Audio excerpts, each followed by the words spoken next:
2001 թվականին Էլեկտրոլյուքս ընկերությունը ներկայացնում է աշխարհում առաջին ռոբոտ փոշեկուլը։ Էլեկտրոլյուքս ընկերության պաշտոնական գործընկերը Հայաստանում Vega։ Առաջինը Հայաստանում Nest կուտակային ամենամեծ համակարգը, որի շնորհիվ կարող եք կուտակել միավորներ ձեր ավտոմեքենայի ամենօրյա ծախսերից, պարզապես օգտվելով բոլոր այն բենզալցակայաններից, գազալցակայաններից ու ավտոտեխսպասարկման կետերից, որտեղ փակցված կլինի Nest տարբերանշանը։ Դե իսկ կուտակված միավորներով կարող եք կազմել ապահովագրական պայմանագիր։ Շտապեք ձեռք բերել ձեր Nest քարտն անվճար, զանգահարելով 060 540 540։ Удовольствие для искушенных конфеты Кабаре де Шоколад. Ваша маленькая сладкая тайна. Բարև ձեզ բարեկամներ։ Բաց TV շարունակում է իր հաղորդումները եւ պիտի ասեմ, որ այսօր մենք կրկին տաղավար ենք հրավիրել, բաց երեկոյի տաղավար ենք հրավիրել մեր հանրահայտ իրավապաշտպան Մարինա Պողոսյանին։ Բարև ձեզ։ Բարև։ Ուշուշ եք ձեզ տեսնում, բայց կարծում եմ ոչ ուշացած։ Չէ, ուշացած չեմ, որովհետև իրականում շատ զբաղված ենք եւ երևի հիմա հետևորդները կհասկանան թե ինչով ենք զբաղված, որովհետև մեր ռեսուրսների սղության պատճառով մենք ինքներս ենք անցկացնում հետաքննություն եւ հրապարակում։ Կարծում եմ այսօրվա հրապարակումը երևի թե կլինի սկանդալային չասեմ, չգիտեմ, աննախադեպ, որովհետև հա, իրականում սա աննախադեպ է եւ պատկերացնում եմ, թե ինչքան մարդկանց զայրույթ կարող է առաջացնի, այսինքն կարծում եմ, տեսնենք։ Գիտես Մարինա, ես պիտի ասեմ, որ այսօր էլ բավականին այսպես հետաքրքիր փաստաթղթերով եկել։ Այո, մեր տաղավար, ինչը արդեն հուշում է, որ քո ասածները հենց այնպես չեն, օդից վեցրած չեն։ Ես սիրում եմ փաստված խոսալ եւ նրա համար որ որևէ մեկը չմտածի, որ սա պոպուլիստական կամ էմոցիոնալ է, ես ընդհանրապես սիրում եմ ամեն բառի տակ դնել համապատասխան փաստաթուղթը եւ այսօր բավականին լուրջ փաստաթղթերով եմ եկել։ Ես մեր հերոստայտոներին պիտի ասեմ, որ մեր նախնական զրույցից ես հասկացա, որ իսկապես այսօր Մարինան սենսացիոն մի քանի այսպես հայտարարություններ է անելու, ինչը կարծում եմ շոկային երևի չէ, ավելի ճիշտ շոկային, որտեղ այն ինչ որ իհարկե տեղի է ունեցել, դա պարզապես մի փոքր էլ անհավանական է։ Անհավանական է, դրա համար փաստաթղթերը բերել եմ, որպեսզի իմ քայլը խմբակցության 5 падգամավորներ դիմել են, որպեսզի դատարանը գրավի դիմաց ազատ արձակի մի մարդու, ով ինչպես ասում են, ոտքից գլուխ ոչ միայն կրիմինալ է, այլ նաև մանկապիղծ Ստեփան Մարտիրոսյանի մասին է խնդրեմ, ինչ է դա իրենից ներկայացնում։ Ճիշտն ասած, մինչև դրան անցնելը ես ընդհանրապես որպես իրավապաշտպան, ես միշտ կողմ եմ խափանման միջոցների փոփոխության, որովհետև խափանման միջոցը ըստ էության դա որպես պատիժ չի պետք դիտարկել, այլ խափանման միջոցը ընդհանրապես կանխարգելի չէ, միջոցը, որպեսզի ամբաստանյալը, ով գտնվում է, ով կարող է հասարակության համար վտանգ ներկայացնել, նախաքննությանը խոչընդոտել եւ այլն, որպեսզի ինքը մեկուսացվի հասարակությունից։ Բայց սա երևի ինձ համար շոկային բացահայտում էր, որովհետեւ հեղափոխությունից հետո ձևավորվեց իշխող ուժ ազգային ժողովում, որին երևի թե, չգիտեմ, ասեմ ցավոք, թե իրախություն մենք բոլորս ձայն ենք տվել, վստահ լինելով, որ իրենք մեր падգամները կհասցնեն, կլինեն մեր падգամի կրողները եւ կտարբերվեն նախորդ ազգային ժողովի падգամավորներից եւ կազմից։ Եվ հիմա շատ ցավ եմ ապրում, որովհետեւ նոյեմբեր ամսից որոշակի շփումներ եղել են ազգային ժողովի իմ քայլ խմբակցության հետ եւ իմ քայլի որոշ падգամավորների հետ եւ գնալով էլ ավելի հիասթափությունս մեծանում է, բայց այն ինչ որ հիմա պետքա տեղի ունենար, ճիշտ ասած մի քանի անգամ ես ինքս եմ փորձել կարդալ, որտեվ ես իմ աչքերին չհավատացի։ Խոսքը գնում է այսօր նրա մասին, որ իմ քայլ խմբակցությանը բազմիցս եղել են մարդիկ, որոնք դիմել են, որպիսի երաշխավորություն լինի падգամավորական, որտեվ որպես հասարակությունում հարգված մարդիկ, որպեսզի վերջիներս կարողանան որոշակի երաշխիք հանդիսանան խափանման միջոցի փոփոխության եւ մեծամասնությամբ եւ հիմնականում ստացվել է նույն պատասխանը, որ իմ քայլը խմբակցությունը փակել է երաշխավորության իրենց այսպես ասած ինստիտուտը։ Եվ գիտեք ինչն է հետաքրքիր, որ այսօրվա դրությամբ դա էլ է նորմալ դիտարկվում եւ ավելին միշտ եղել է խոսակցություն, որ իմ քայլ խմբակցության որևէ անդամ, падգամավոր, որը պետք է երաշխավորություն տա եւ երաշխավոր կանգնի, իրենք պետք է համաձայնեցնեն ամբողջ խմբակցության հետ, որpիսի դա խմբակցության շահերին կամ առաջնություններին, պրիորիտետներին չհակասի։ Եվ ես ինչ եմ այսքան երկար նախաբան ասում, որpիսի բոլոր դիտողների համար պարզ լինի իմ շոկային վերաբերմունքը նրան, ինչ որ կատարվել է, որովհետև սրանք անկախ падգամավորներ չեն, որpիսի իրենք կարողանան, այսինքն այն ցանկացած երաշխավորություն, որ իրենք ներկայացնում են, դա բխում է ամբողջ խմբակցության շահերից։ Երևի առաջի մի փոքր շոկային ինձ համար զուտ ես ինձ համար եմ ասում, դա Սիսակ Գաբրելյանի երաշխավորություններ Արսեն Բաբայանի առումով, երբ ազգային ժողովի աշխատակազմի Սերժածին մեկի առումով, որը աշխատել է Սերժ Սարգսյանի օրոք, եւ չեմ ուզում ես որևէ գնահատական տամ, դա ինձ համար փոքր շոկ է, բայց ինչ որ կատարվում է հիմա շատ հետաքրքիր է։ Ուրեմն ազգային ժողովի իմ քայլի 5 падգամավորներ որոշել են որպես երաշխավոր վերաքննիչ դատարան միջնորդություն ներկայացնեն մի անձի վերաբերյալ Ստեփան Մարտիրոսյանի վերաբերյալ խափանման միջոցը փոխելու վերաբերյալ։ Ովքեր են այդ 5 падգամավորները, դա Նիկոլայ Բաղդասարյանն է, Հայկ Սարգսյանը եւ ինչ շատ քաջածանոթ Սիսակ Գաբրելյանը, Սերգեյ Ատոմյանը եւ Ռուստամ Բակոյանը։ Շատ գովելի քայլ կլներ, եթե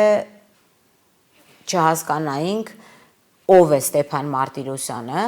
եւ ինձ հիմա մի հարց է հուզում։ Արդյոք այս 5 падգամավորները ներկայացնում են ամբողջ խմբակցության դիրքորոշումը եւ այո, որովհետեւ բազմիցս եղել են հարցադրումներ, երբ որ վերջիներիս ասել են մեզ համար երաշխավորությունը փակ է, խմբակցությունը պետքա քննարկենք։ Այսինքն ես հասկանում եմ, որ ամբողջ խմբակցությունը քննարկել է այս հարցը, ենթադրում եմ։ Լավ, ով է Ստեփան Մարտիրոսյանը։ Եվ եկել են սրան։ Եվ հիմա ինձ մի բան է հետաքրքիր, մինչև այդ հանցնելը մի բան էլ ասեմ, որ երաշխավորություն, անձնական երաշխավորություն նշանակում է քիչ թե շատ այն մարդու ում համար որ երաշխավորում են, նրա անցած ուղին, նրա արած բարի գործերը, նրա մասնակցությունը ինչ որ բաների իմանալ, որpիսի մարդ անձնական երաշխավորություն, նույնիսկ բանկի վարկ չի, էլի, որ հարևանը գա, ասի խնդրում եմ արի մատ իմ համար երաշխավոր կանգնի, որտեվ սա բավականին լուրջ խնդիր է։ Ով է Ստեփան Մարտիրոսյանը։ Ուրեմն Ստեփան Մարտիրոսյանը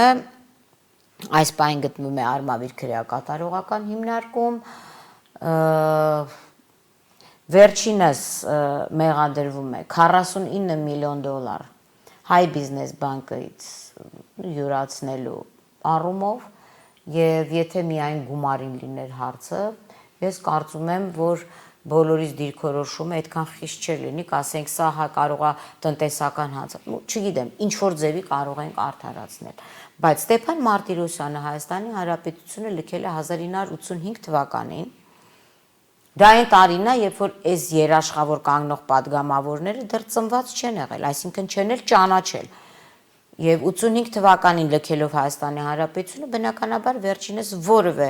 կերպ Հայաստանի ներքաղաքական, սոցիալական, ընդհանրապես կյանքին որևէ մասնակցություն չէր կարող ունենալ, որովհետև մինչև 2017 թվականը վերջինս բնակվել է արտերկրում Ռուսաստան եւ Ամերիկայի Միացյալ Նահանգներում եւ 17 թվականին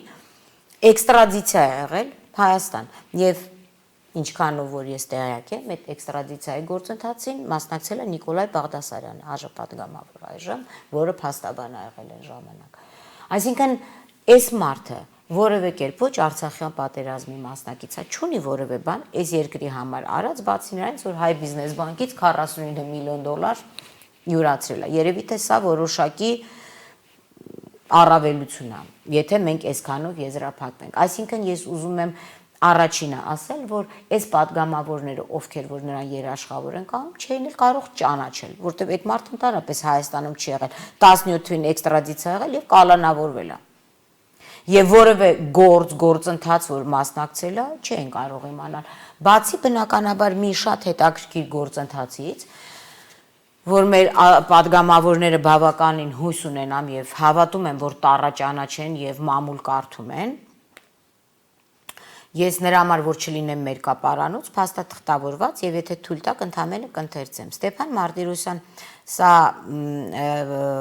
հրապարակումից է, Ստեփան Մարտիրոսյան անունով հոլիվուդյան մի պրոդյուսեր, որը ԱՄՆ-ում շուրջ 30 տարի ներգրաված եղել անօրինական տարբեր գործարքներում, այդ թվում թմրանյութերի առևտրում եւ Մոսկվայում մի սպանության պատվերի մեջ 2006 թվականին գումար է հատկացրել ամերիկյան Բուրսոն Մարցելեր PR ընկերությանը օգնելու բարձրացնել Սերժ Սարգսյանի վարկանիշը։ Երևի թե Հայաստանի համար վերջինիս արած ամենալուրջ գործը Սերժ Սարգսյանի վարկանիշի բարձրացման գործընթացին մասնակցելն է եղել եւ 2006 թվականին Սերժ Սարգսյանի վարկանիշը բարձրացնելու 7 ամսվա ծառայությունների համար Մարտիրոսյանը վերնշյալ ընկերությանը պարտավորվել է վճարել ոչ քիչ ոչ շատ 535,000 ԱՄՆ դոլար, $500,000, այս մարդը ներդրել է Սերժ Սարգսյանի մեջ։ Երևի թե սա ամենալուրջ գործընթացն է, որ վերջինս կատարել է եւ երևի թե այդ գործընթացի համար է, հա, երևի որ падգամավորները իմ քայլի գտնելով որ լուրջ գործ է արել այս մարդը Հայաստանի համար, այո, Սերժ Սարգսյանի վարկանիշը բարձրացնել, որտեղ այլ բան Հայաստանի համար, բացի հայ բիզնես բանկը կոպիտ ասած գցելուց չի արել։ Եվ ինչ PR ընկերություն է եղել դա էլ է հատկանշական եւ հետաքրքիր,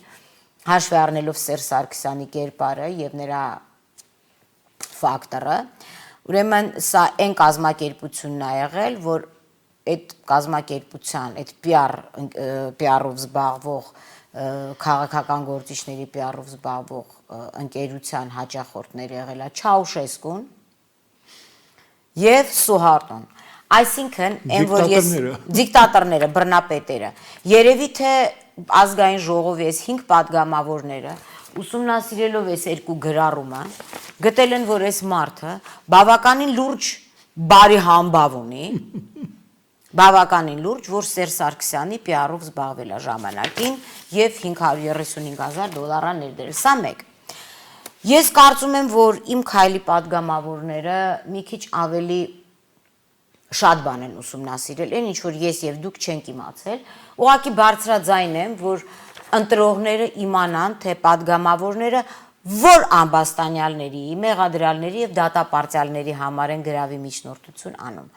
Ես կարծում եմ, որ շատ հետաքրքիր կլինի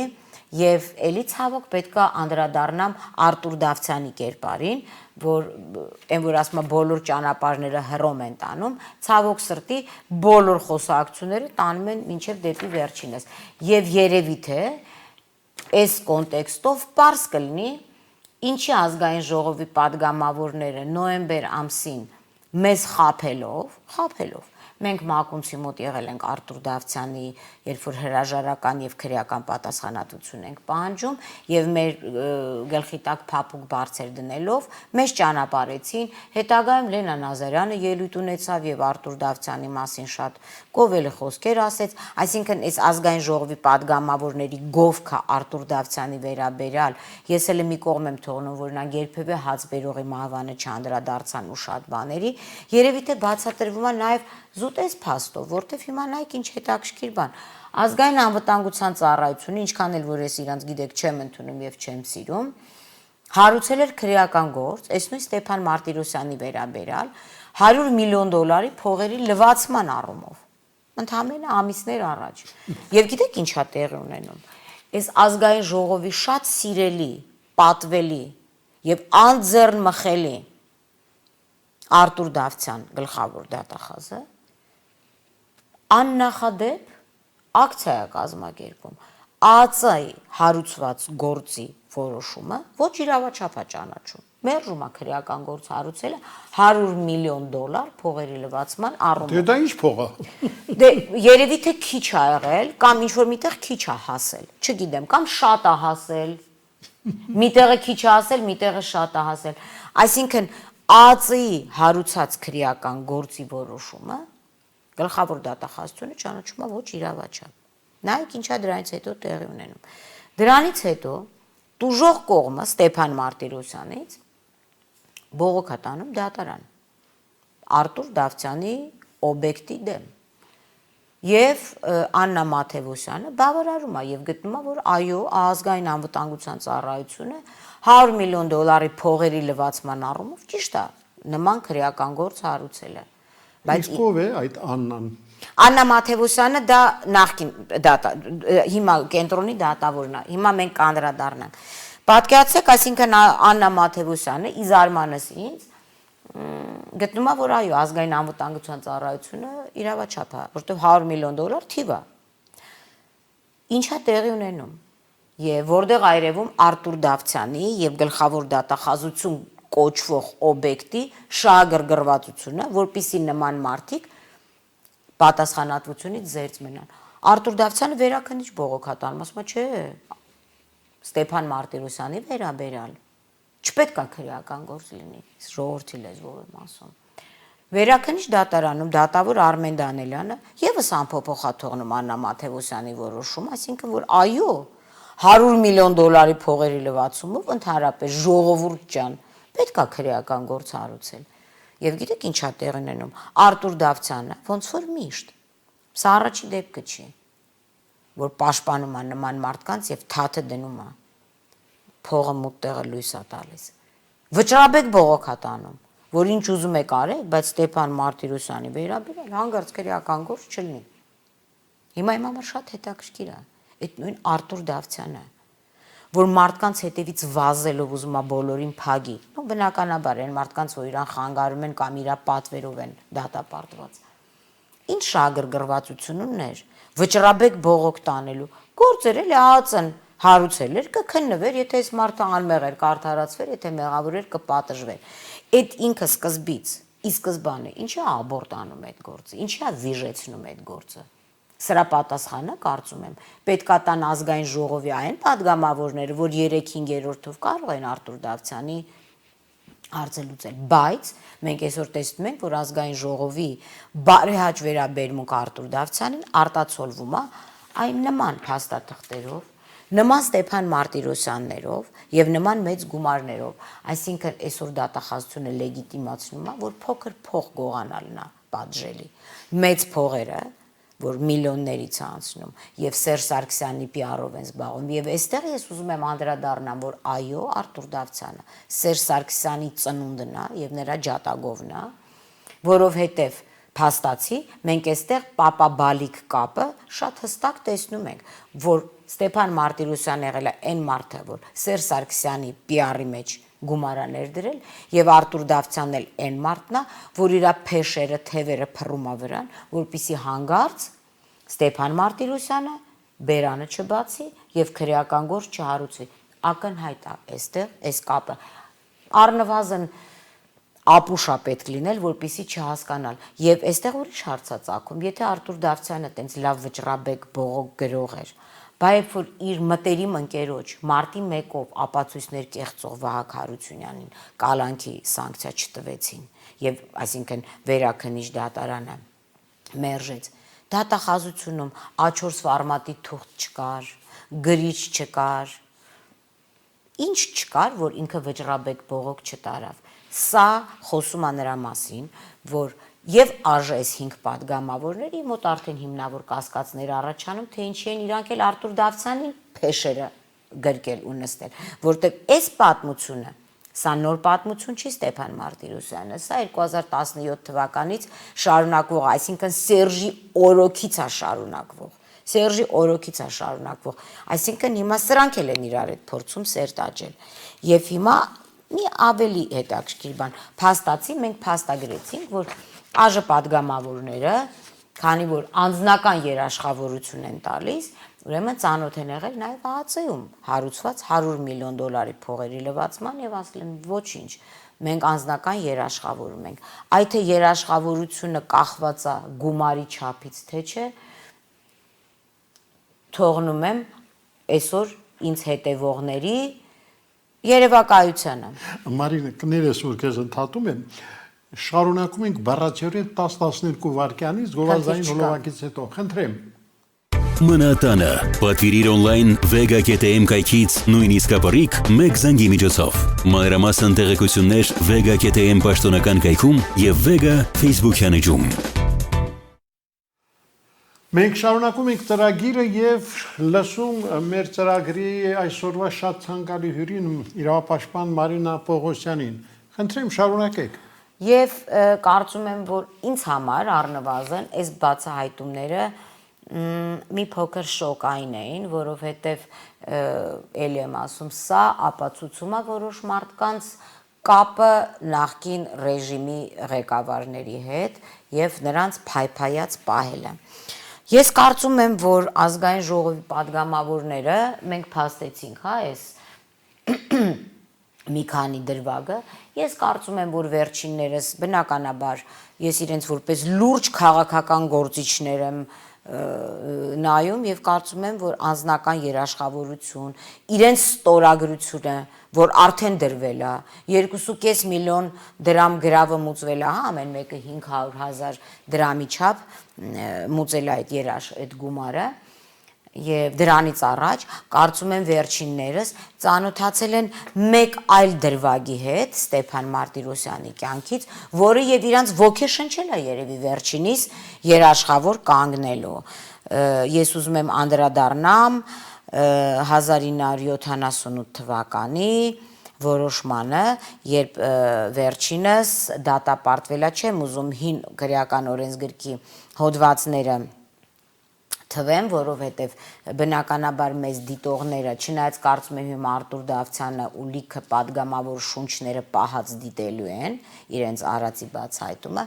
բայց բոլորը չեն, որ իրավաբան են, ես ընդհանրապես չեմ ուզում հոդվածներն ասեմ, ուղղակի սենց կարդանք։ Հոդված 17 հանցակցություն, հոդված 112.1 բռնի կերպով սեքսուալ բնույթի գործողություններ կատարել, հոդված 115 անառակաբարո գործողություններ անչափահասների նկատմամբ, հոդված 116 արվամոլություն, այն ժամանակ եղել է այդ հոդվածը, հոդված 147 շորթում եւ հոդված 228 պոռնոկագրական առարկաներ պատրաստելը կամ վաճառելը։ Ես կարծում եմ, որ հարգելի Նիկոլայ Բաղդասարյան, Հայկ Սարգսյան, Ռուստամ Բակոյան, Սերգեյ Ատոմյան եւ Սիսակ Գաբրելյան, դուք այս ամենը ընդունում եք իրավաչափ, եւ եթե որևէ մեկ ասի, գիտեք, սա մարված դատվածություն է, ես հիմա կասեմ այս падգամավորներին, որ գիտեք ինչ, հնարավոր է մարդասպանի, հնարավոր է Խարդախի համար գնալ երաշխավոր, ամեն մարդ ունի դրա իրավունքը, բայց կա բարոյական շեմ, որը երևի թե ձեր համար անընդունելի է կամ շատ ավելի ցածր է այդ բարոյական շեմը, եւ կան հանցագործություններ, որը մարդու բնորոշում է արդեն որպես իր մարդ կերպարը, եւ այս ամբողջ թվացներից մեջ մենք դեռ դրական ոչինչ չտեսանք, բացի մի դեպքից, որ Սերժ Սարգսյանի համար PR ակցիա է։ Եվ ես կուզեմ կարդալ, եթե թույլ տաք, հատվածներ դատարանի, Գերագույն դատարանի կոլեգիայի դատավճռից, մանրապղծության վերաբերյալ, այսինքն այսօր ազգային ժողովի իշխող կուսակցության 5 падգամավորներ դարձել են մանկապղծի ջատագով, դարձել են վերջինիս համար երաշխավոր, դարձել են 100 կիլոգրամ թմրանյութի 100 կիլոգրամ կոկայինի ապուրինի վաճառքի համար դատապարտված մարդու երաշխավոր։ Այսինքն ես ուզում եմ մի բան հասկանամ, կար իմ ասածի մեջ մի բան, որը փաստված չէր, կոկայինի թմրանյութի արկովաճառք, մանկապղծություն, պոռնոգրաֆիկ նկարների եւ ապացույցների ստեղծում եւ տարածում, արվամոլություն, այսինքն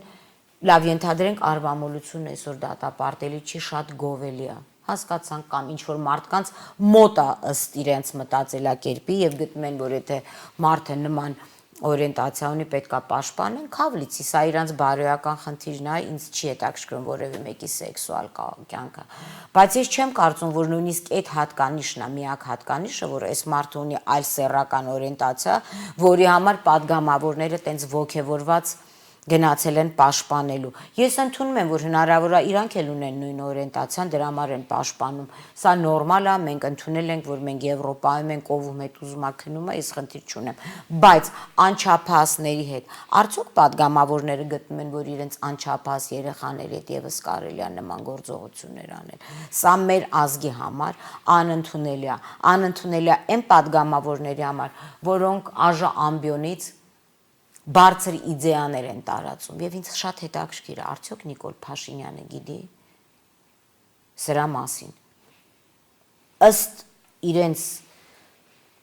դիրքորոշման իրանք ասում են որ միշտ վարչապետին տեղեկացնում են թե ում համար են երաշխավոր կանգնում եւ եթե դա էլ այդպես է ես ցավում եմ Թավշյա հեղափոխության նման իրացման համար որտեվ մեր ժողովրդի մեջ մանկապղծությունը ընդունված չի Եվ ես հիմա ուզում եմ կարդամ դրվագներ, որպիսի որևէ մեկը չշահարկի, որ ես պոպուլիստական հայտարարություններ եմ անում։ Քավլիցի Ստեփան Մարտիրոսյան չեմ ճանաչում, չեմ ուզում ճանաչեմ կամ ինձ համար խնդիր չի։ Ինձ համար այլ խնդիր է, խտրական մոտեցում ազգային ժողովի падգամավորների, որ չգիտես ինչի։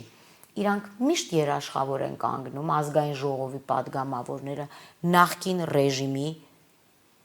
հանցագործներին, նախկին ռեժիմի ներկայացուցիչներին, նախկին ռեժիմից սերվածներին,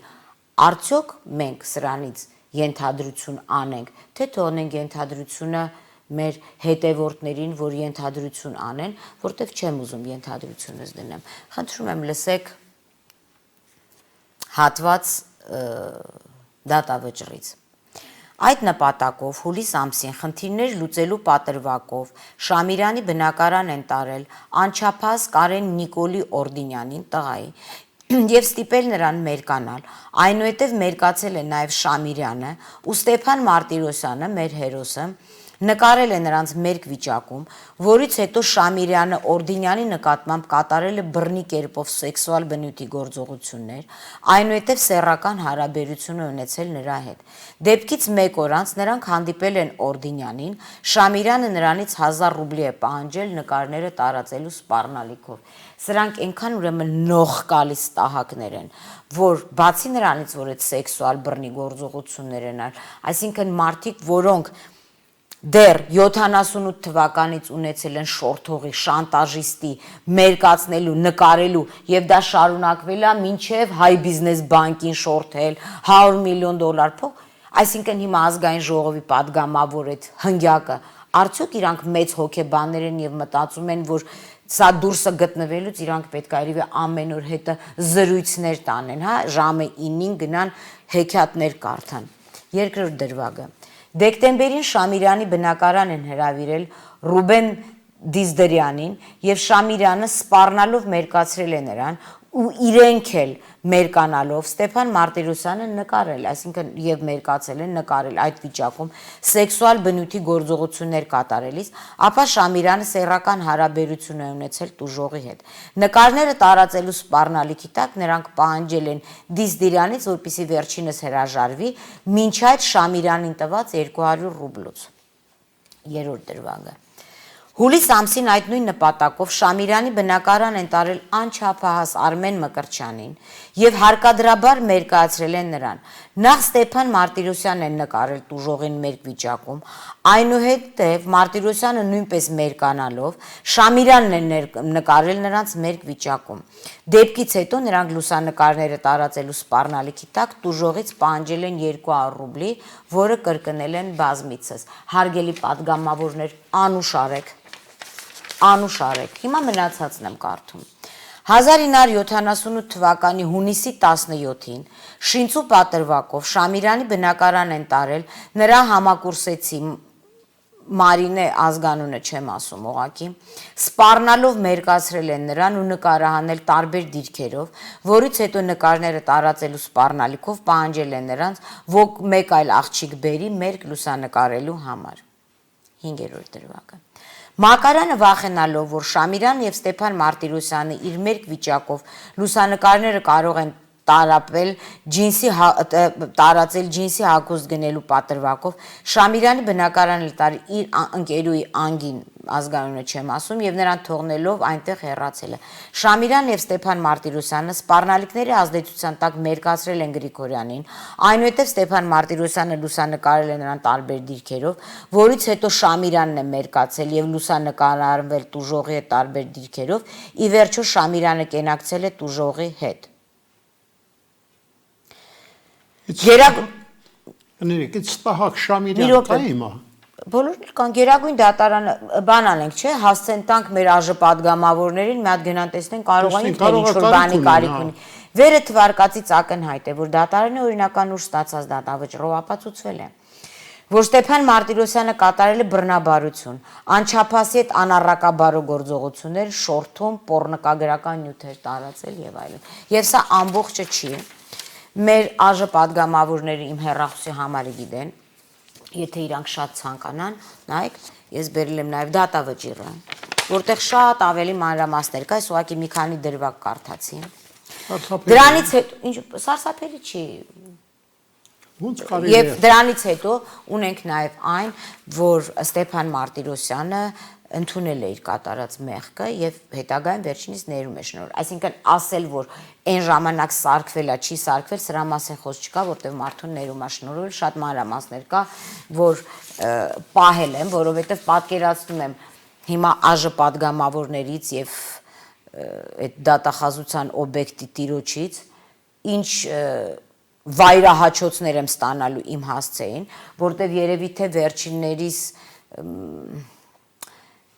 ապերացիա ըն երևի թե մենք կկարողանանք կասեցնել եւ Նիկոլ Փաշինյանին եւ ժողովրդին դիմել, ում եք ընտրել, վերանայեք ձեր ընտրությունը, կամ միգուցե եւ սրանից հետո ազգային ժողովի падգամավորների միջնորդությանը արժանանալու համար պարտադիր պետքա մարդ լինի մանկապիղծ եւ բռնաբարող, քցող,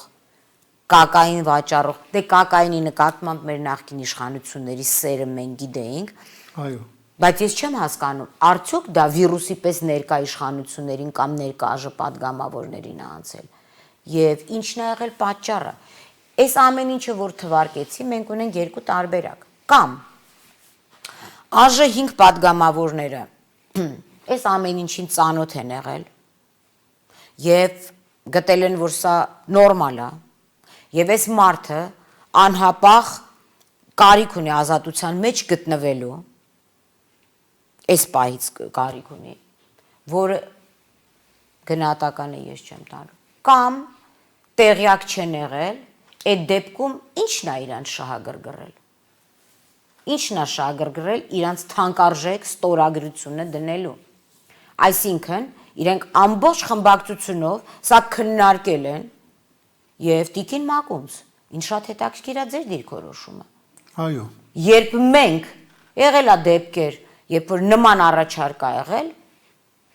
Տիկին Մակունցն է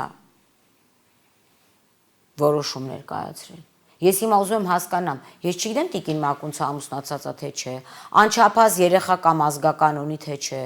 բռնաբարությանը ոնց է ինքը վերաբերվում թե չէ։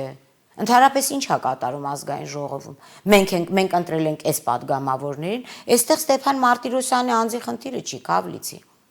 Ինքը կարա լինի ամեն ինչ։ Այստեղ մենք բարձրացնում ենք ազգային ժողովի, մենք անընդհատ խոսում ենք դատարանները վետինգա պետք անել, չգիտեմ ում պետինգա պետք անել, այնտեղ լյուստրացիա է պետք անել, իսկ ազգային ժողովը падգամավորներին ինչա պետք անել։ Եվ ինձ հիմա հետաքրքրում է, որպիսի ստանանք պատասխան, ինչն է հանդիսացել շարժառիթ։ Ստեփան Մարտիրոսյանի որ մի արարքն է իրանց դրթել, նայելու դա որպես դրական, եթե 78 թվից մինչև 2017 թիվը այս մարդու գործողությունները շարունակաբար կրկնվել են, Արդյոք ազգային ժողովի падգամավորները 2020 թվին որոշել են, որ իրենց հնգյակով իրենք պետքա փոխեն ինչը, մարդու ներքնաշխարը, մարդու հակումը, գցելու, բռնաբարելու,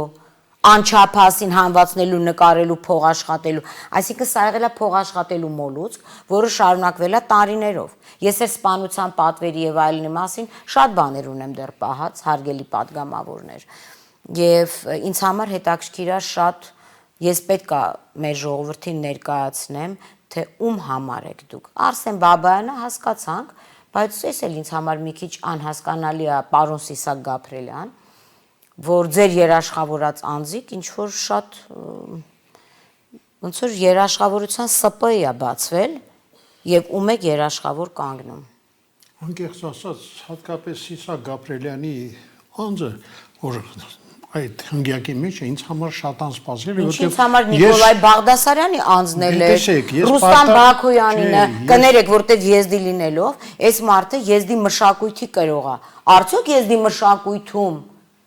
անչափահասին հանվածնել, նկարել, ծախել, բռնաբարել դա ընդունված չէ, էլի, չէ։ Ավելի տրադիցիոն արժեք կրող է Ռուստամը Բաքոյան։ Ինձ համար անհասկանալի է։ Ինձ համար անհասկանալի է Սերգեյնը, անհասկանալի է, իրականում անհասկանալի է, Հայկ Սարգսյանինը։ Ես ինչի ասեցի Սիսակ Գաբրելյան, որտեղ մտադիր է ես շաբաթ հրավիրել եթեր, մեր լավագույն падգամավորներից մեկը, բայց այս փաստից հետո ես եթերից ուղղակի հայտարարում եմ, որ չեմ ուզենա նման մարդու հետ եթեր։ Ինչի բանատ կանչեք, հարցրեք, ասեք Սիսակ ջան, եթե նա ի՞նչն է դրդում քեզ։ Իհարկե գալ մեր խաղալ, նայել մարդկանց աչքերին եւ ասել, թե ինչու է ստորագրել այդ։ Դե կլողանանք անցնի։ Իմիջայլոց ասեմ էլի, երևի տարիներ առաջ որ լիներ, այս հնգյակը փողոց էլ դուրս չգար ամոթից։ Բայց հիմա իրանց մոտ ինչ է, ապրուստը ուրախ, կյանքը ձրի, պարգևավճարը անձրևի պես, սրանց եք տալի պարգևավճարներ, հա։ Մարինա, շատ դաժան իրողությունը ներկայացրիք, բայց սա ճշմարտությունն է։ Բայց ճշմարտությունը մեկ այլ բանում է, բա մի հատ հարցրեք, ով է այդ մարդու փաստաբանը։ Ով է դեպ։ Այդ մարդու փաստաբանը կենտրոնի նախկին դատախազ Կարեն Բատիկյանն է։ Մի մարդ, որի վերաբերյալ բազմաթիվ բողոքներ են ունեցել, մի մարդ, որը ոնց ասեմ, լքել է, հեռացվել է դատախազական համակարգից, դեսա չակերտներով։ Մի մարդ, որը առաջի գրավի միջնորդությունը չի անում եւ իր գրավով միջնորդածներ, որ փախավ երկրից եւ իմ համար շատ հետաքրքիր է, գիտեք, մենք շարունակաբար տեսնում ենք դատախազության մատի խառը լինելը։ Այսինքն այս դատախազ Բադիկյանը լինելով վերջինիս փաստաբանը, բնականաբար ինձնից ավելի շատ ինֆորմացիա ունի, ես էլ ավելի շատ ունեմ եւ մաս հրապարակելու եմ։ Ես գիտեմ, որ հիմա ինձ սպառնալու են, այսինքն մարդիկ, որ սպանության պատվերներ են տվել եւ այլն։ Եվ այս էլ է մտահոգիչ։ Այս էլ է մտահոգիչ եւ առավել մտահոգիչ է, թե որ դատավորն է քննելու այդ գրավի միջնորդության փոփոխությունը։ Քննելու է Ռուզան Բարսեղյանը։ Դա մի դատավոր է, այ եթե հիմա ես շատ կուզենամ, որ ԲԴԽ-ն եւս լսի սա, որովհետեւ գիտեք ինչ, երբ որ մենք խոսում ենք դատաիրավական համակարգից, ասում ենք այ դատարանները, այ դատավորները, այ էս, ես լինեի դատավորների տեղը, ասեի, բա ձեր ԱԺ падգամավորները, ձեր նոր ընտրած, չէ՞, բայց վեյտինգը պոզով պոչով չի լինում եւ կոչ եմ անում, որ մարդիկ հասկանան։ Մենք չպետք է սպասենք, որ մի օր առավոտյան վեյտինգը գալու է, ասեն շորերով, ու սկսի բոլորի դռները ծեծել։ Վեյտինգը էլի։ Վեյտինգը էլի։ Տենում ենք էլի ով է։ Մեր պարտադիր պիտի մենակ կաշառակելի։ Այս ամբողջի հիմքում բնականաբար ինչ որ հետաքրքրություններ ա դրված։ Եվ ինձ համար շատ հետաքրքիր է Ռուզան Բարսեղյանի փաստը։ Եվ մի բան էլ ասեմ, ես գիտեմ ինձ հիմա քարկոծեն, ես չեմ հավատում, որ շատ գործեր իրականում համակարգիչն է մակագրում, կամ էլ դա գիտեք ինչ ես ինստիտուտում շատ լավ եմ ուսումնասիրել հավանականությունների տեսությունը,